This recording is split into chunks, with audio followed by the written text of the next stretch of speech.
Hi, I'm Tim. Welcome to Watchbox, and thanks for logging on. If you love this watch, email me, tmosso@thewatchbox.com. It's in the description below.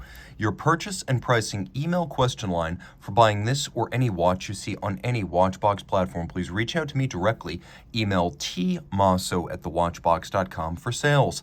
Today, we're discussing a model launched in 2021, part of the redesigned family of core Omega Moonwatches. This is the Omega Speedmaster Professional Moonwatch Canopus Gold, a white gold timepiece with full matching white gold bracelet.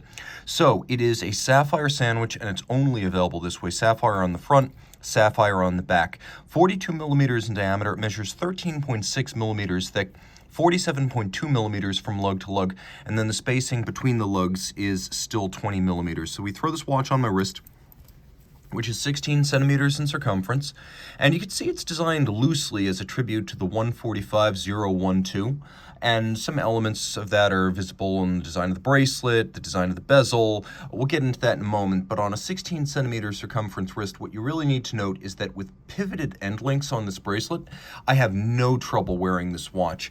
It's fairly thick, but it's not outrageously thick. The limiting factor for a really tight cuff is going to be the cantilever of the bezel, but across the wrist, super narrow, and I can recommend it for a wrist as small as 14 centimeters in circumference.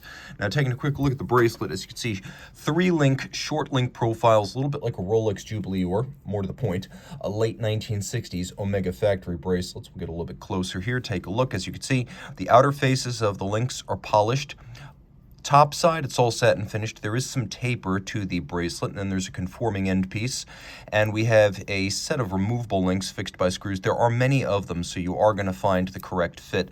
Take a quick look at the clasp. You can see there are 2 anchoring points. You can use your strap tool to micro adjust by anchoring the bracelet in either of those 2 divots, and then we have a rather substantial clasp. It's designed to look vintage, but the gauge of the metal is incredibly thick, and it's a twin trigger release with a very solid single fold to deploy in action. So really quite solid. You can see that there is a Omega logo outboard, and then we roll back to the case where you can see Canopus Gold. It's being used by Omega under the guise of brighter and whiter white gold. So it's not rhodium plated like conventional white gold. It's similar to what the industry calls gray gold. So basically 75% gold, so it can be 18 karat, but then there's a high degree of platinum, palladium, and rhodium in it. And those secondary materials give it that white shine, so it's a little bit closer to the color of steel, and it doesn't have quite the warmth of a conventional white gold. Now, it's a familiar case, lyre-style lugs that bevel inward and outward. We have a mid-case bevel that runs all the way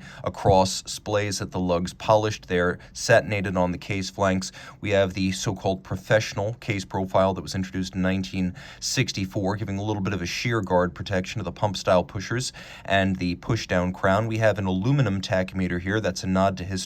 We have the diagonal dot at 70 and the dot over 90, and it's a different look. It's a little bit more distinctly metallic. It has more of a metallic shine than a gloss shine. That's how you can tell the difference between this and, say, a ceramic Moonwatch bezel. The dial has 2 different, well, maybe we should say 3 different silver patterns, as there is an azurage or concentric pattern in the deeply stepped registers. There's a sunburst that radiates out from the center of the dial, and then the downwardly stepped seconds, minutes, and hours track. That's actually a sort of matte silver opaline finish. We have a dramatically cambered sapphire that's designed to evoke a vintage plexiglass. Unlike the standard Moonwatch, here we have an applied Omega logo, and we have all applique indices. The indices on this watch also extend out from the hour track onto the center dial and vice versa. They have a broader span than the conventional printed dial indices. Turn the light off. There is plenty of lumen. You can see the chronograph seconds hand is lumed, which is important for a sports chronograph. The watch is 50 meters water resistant.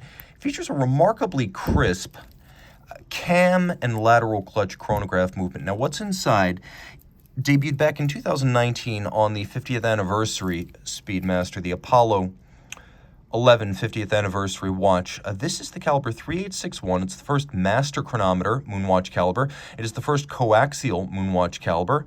And as you can see, a lot of changes here. 26 joules now. It has a 50-hour manual wind power reserve, a coaxial escapement. It has an anti-magnetic silicone hairspring. It has a free-sprung balance for greater durability against shock and precise setting. You can see it's nicely finished. It's better finished than the previous 1861, though not quite as delicately detailed as the previous Sapphire Sapphire Sandwich 1863. Overall, though, it's a better movement technically speaking. The cam action is as crisp as you'll find on any column wheel, so you won't lack for tactile sensations. It is a lateral clutch that makes it a very, very tough system, which is appropriate for a watch that's used for space flight.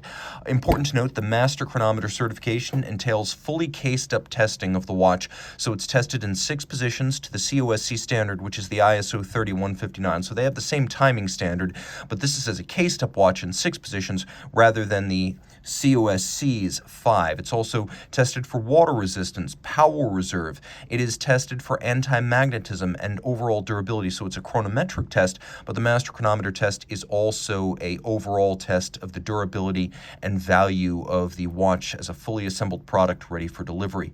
Reach out to Team Mosso at thewatchbox.com for purchase and pricing details.